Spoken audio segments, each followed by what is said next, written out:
Well, Alexandria Ocasio-Cortez spoke at the Democratic National Convention, and she delivered what I believe to be the worst speech, not only of the convention so far, but I think of the entire year of 2024, possibly the whole election cycle relating to this presidential election. I'll play it and then I'll break down why it's so atrocious. Please welcome New York Representative Alexandria Ocasio-Cortez.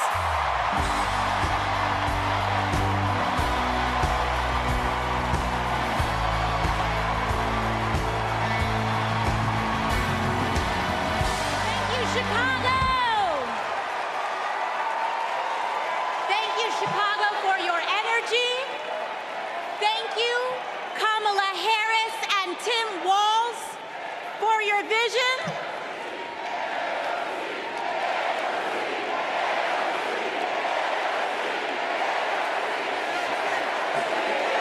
Thank you. Thank you. Thank you. Thank you, Chicago, for your energy. Thank you, Kamala Harris and Tim Walz, for your vision. And thank you, Joe Biden, for your leadership.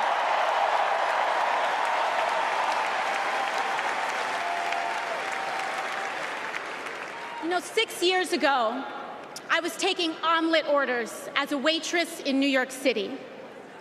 I didn't have health insurance.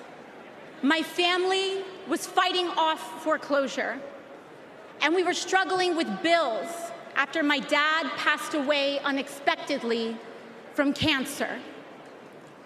Like millions of Americans, we were just looking for an honest shake.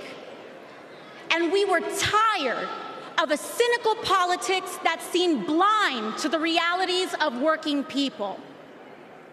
It was then, only through the miracles of democracy and community, that the good people of the Bronx and Queens chose someone like me to elect them in Congress.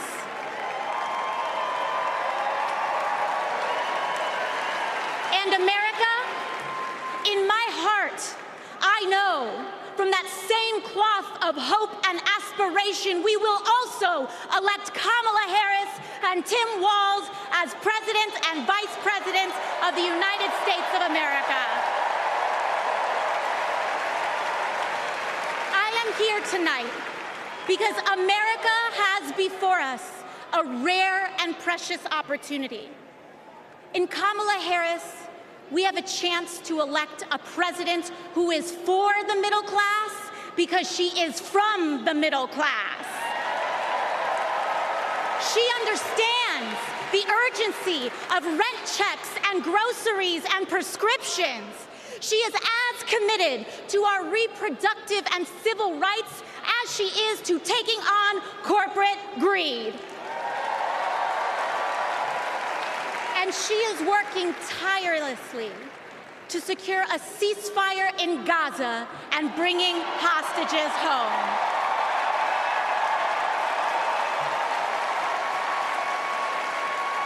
In Kamala Harris, I see a leader who understands. I see a leader with a real commitment to a better future for working families. And Chicago, we have to help her win. Because we know that Donald Trump would sell this country for $1 if it meant lining his own pockets and greasing the palms of his Wall Street friends. And I, for one, am tired of hearing about how a two-bit union buster thinks of himself as more of a patriot than the woman who fights every single day to lift working people out from under the boots of greed, trampling on our way of life. The truth is, Don, you cannot love this country if you only fight for the wealthy and big business. To love this country is to fight for its people, all people, working people, everyday Americans like bartenders and factory workers and fast food cashiers who punch a clock and are on their feet all day in some of the toughest jobs out there. You know, ever since I got elected, Republicans have attacked me by saying that I should go back to bartending.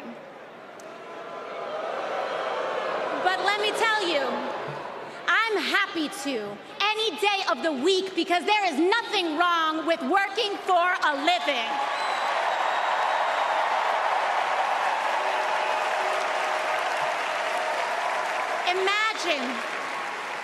Imagine having leaders in the White House who understand that.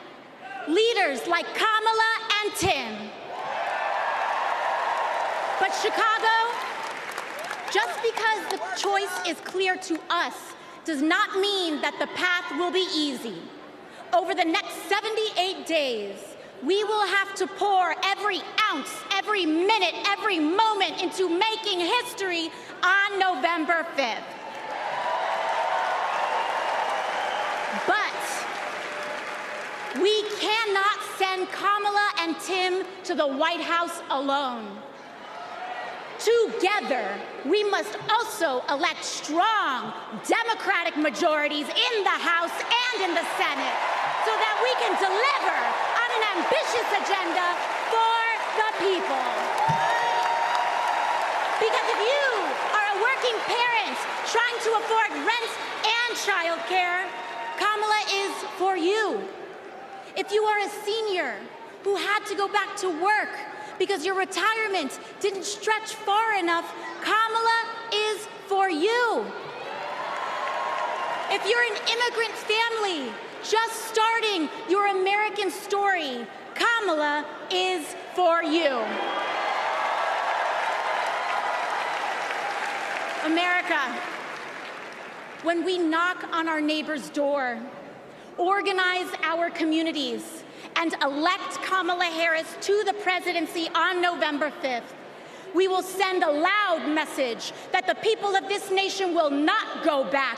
We choose a new path and open the door to a new day, one that is for the people and by the people. Thank you. Thank you very much. God bless.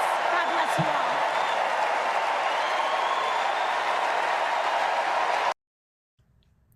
So I've always had what I believe to be realistic expectations of American politicians.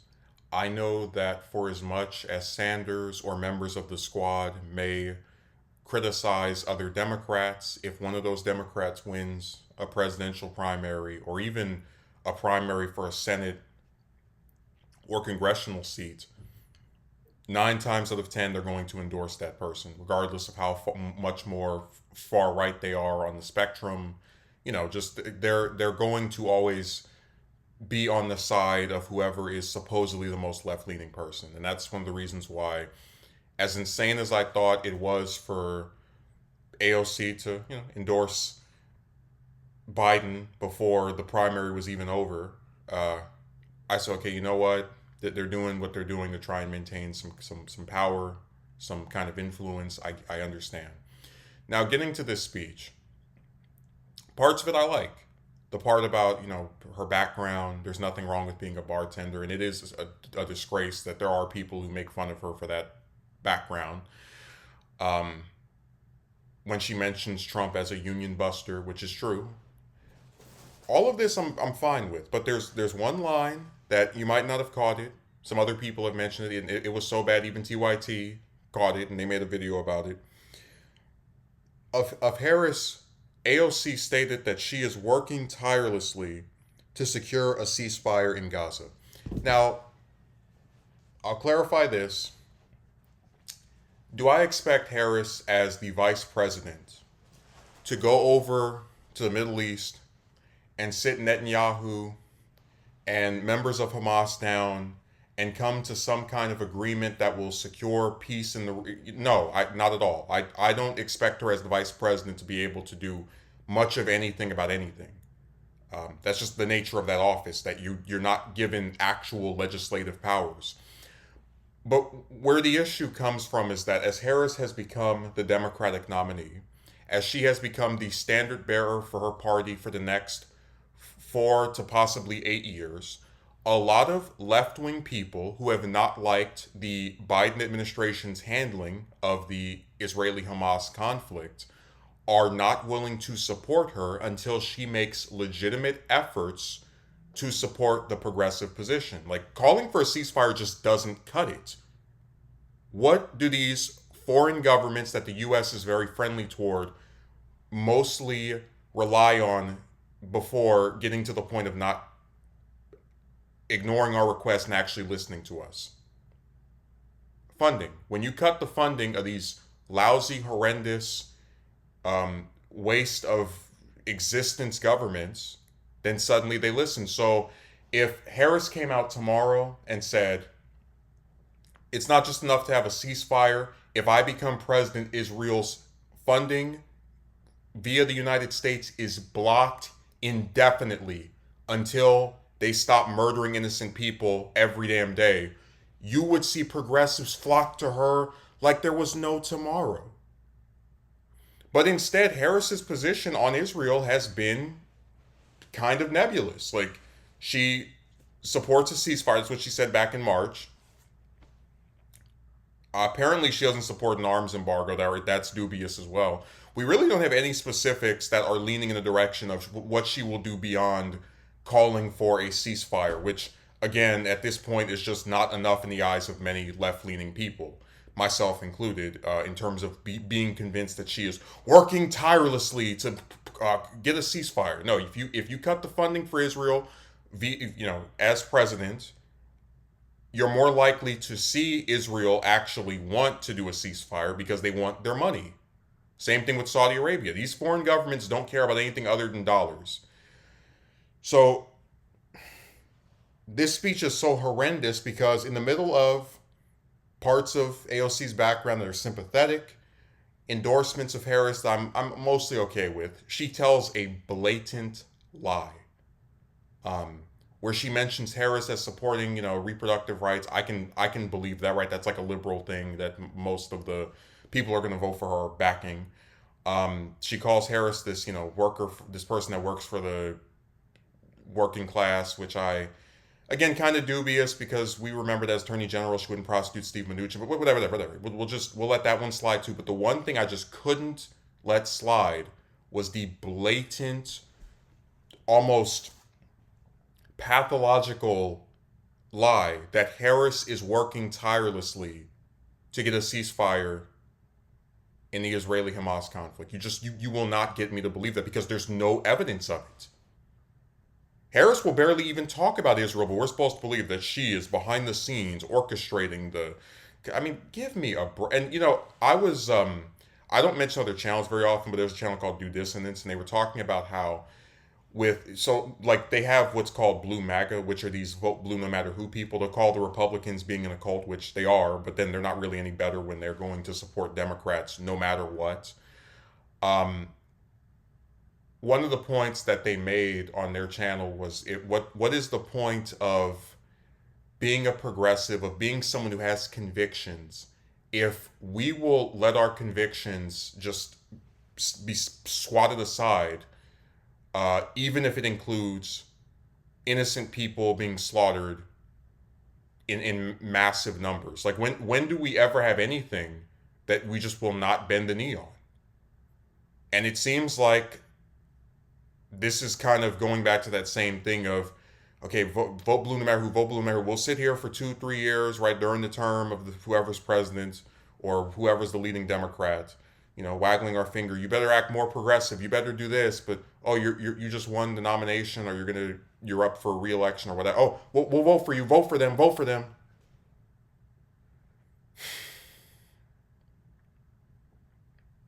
And I've said before, I'm not some Trump-loving channel. In all likelihood, I probably will vote for Harris. I like the selection of Walz as her running mate. I do believe that she will be more left-leaning than Biden with someone like that as her VP. And on a more surface level, I do take pride in the idea of California getting having another person be elected president from this state, and a Democrat at that. And I'd rather have her be the next president from California than someone like Newsom, who's one of the worst governors in modern history.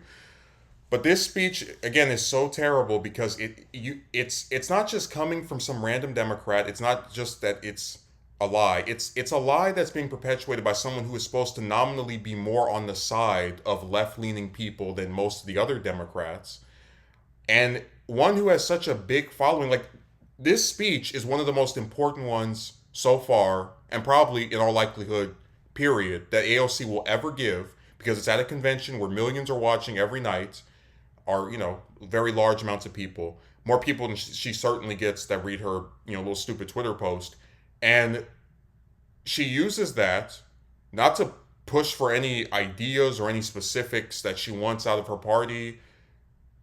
Here's my personal story. Here's why you should vote for Harris. Oh, by the way, let me also claim that she is doing something that she's not. And people, they clapped, they applauded, they thought this was good. And there are, again, going back to, we didn't even call it blue MAGA, we could call it progressive MAGA. There are people who've taken this position where if you criticize her or someone else that's part of the squad or left leaning, you're now right wing. It's like, listen, I can say AOC lines up with my positions more often than most other politicians, but what is the point of supporting her if she is just going to blatantly lie to advance generic, less progressive Democrats getting into office? Like, she goes, oh, we need to make sure Democrats have majorities in the House and the Senate. Well, here's what's going to happen.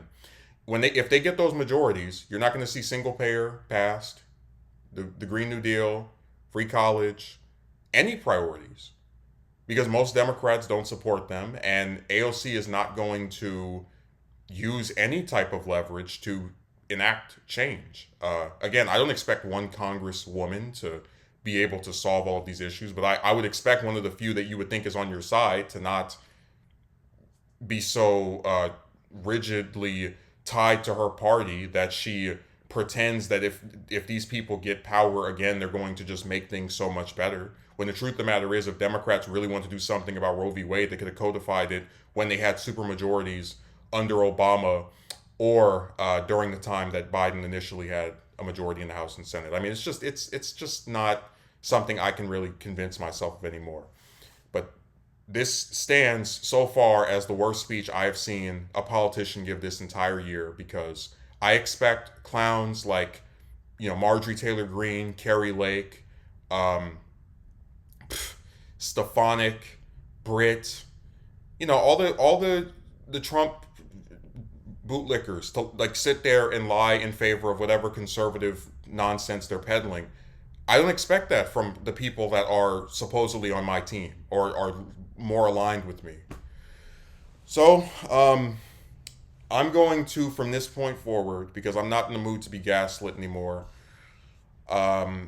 try to cover AOC almost never. Like, unless she runs for a Senate seat or president, or there's some story with her that's just all over the news and everyone's talking about, I'm going to go out of my way to just never bring her up. I'm going to treat her the way I treat Elizabeth Warren. Like, I almost never talk about Warren anymore, because she's a snake, and that's been evident ever since she lied about Sanders supposedly telling her a woman couldn't be elected president of the United States, even though Sanders went and campaigned for Hillary more than anybody other than members of her immediate family. So it's just, I'm not when these people reach a point of no return with me, which is what AOC has done at this point, I just can't subject myself to keep listening to them. So I apologize for everyone that had to watch that speech. If you were sitting there clapping, I feel bad for you. I genuinely do, because you are being tricked by another politician who, they might say more things you like than most of the other ones, but in terms of ever actually trying to get this stuff passed, you're not going to see it. So it's just a sad occurrence that, like, we really we're always going to have politicians that sound more like something we like, that will keep telling us vote for the Democrat, vote for the Democrat, no matter what, vote for the Democrat, vote for the Democrat. It never ends. There is literally no point of no return with these people. As long as you have a D by your name, you can get away with anything in the eyes of most elected progressives, in quotations, and most Democrats. It is a true tribe and cult on both sides of the aisle.